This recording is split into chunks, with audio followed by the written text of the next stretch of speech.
Hey guys, the dust has settled from SEMA 2024, and we thought it would be a great idea to share some of that awesome stuff we saw, learned, and experienced this year, as well as some sneak peeks at all the cool content we captured. Me, Brian, and Cody got the chance to sit down and sum up our thoughts about this year's SEMA show. SEMA was awesome this year. We got to spend an extra day out there, and we spent that with Divine One Customs. They've been out here a couple times, and we're always hosting and showing them around, but it was cool to see where they get to work every day. And getting to spend some time working on new bead rolling products with Jamie. It was really cool to just sit down in his space and talk, what are we doing next? Yeah, it's always really more about the people as much as it is about the cars. Beyond that, the show was really good. We spent a good bit of time in South Hall Upper. That's where tools and equipment's primarily showcased. And a lot of neat innovation out there.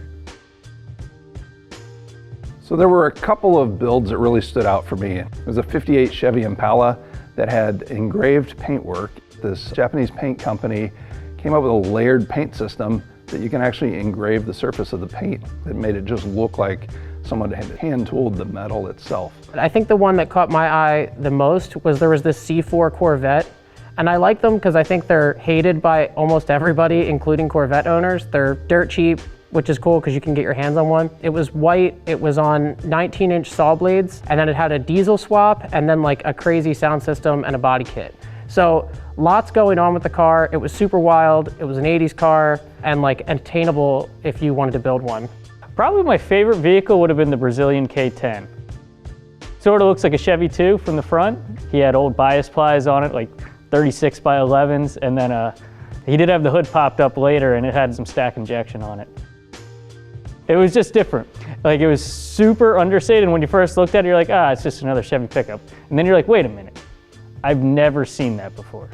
And then for me, the other one was a 66 Ford Bronco. It was all monotone. It was this kind of cream white with a cream white interior. Amazing detailing though. They had custom luggage made for it, incredible CNC machined woodwork on the interior. The detailing was incredible, the paint was flawless, and the little details kind of made it.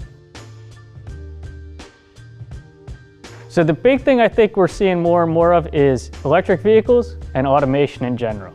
You know, the hobby certainly is not changing with regards to people loving carburetors and old school stuff. Like, that's not going away, and that's going to continue to be part of it. But I think technology is coming more and more into this industry and hobby. EVs are continuing to evolve. Quite a few nice builds there that seem to integrate the powertrain more cleanly and look less like just a block of electric box under the hood. 80s vehicles. We actually got to watch a TMI unveiling of an interior. So they were revealing a Monte Carlo that they have an interior for. They are now doing Fox body stuff. We've watched as an industry the 69 Camaros and early muscle cars get more and more expensive. So what's somebody to do if they're getting into the industry now? It's like 80s cars. Muted colors. So in the past, you would have seen probably wild candy paint jobs, and instead they were painted in these, beiges and grays and very muted tones.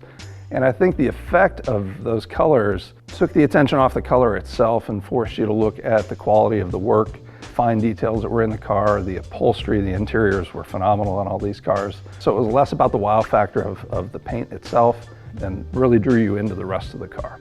A number of people had robotic arms, a lot of CNC.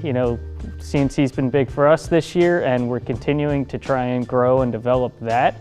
Yeah, so I think going forward, obviously we got 3 great episodes of the DIY Garage podcast. Which is awesome because they're people that we weren't able to sit down with if we had to host them in-house. So it was great to be on site in that environment and talk to them and really get their experience from the show as well.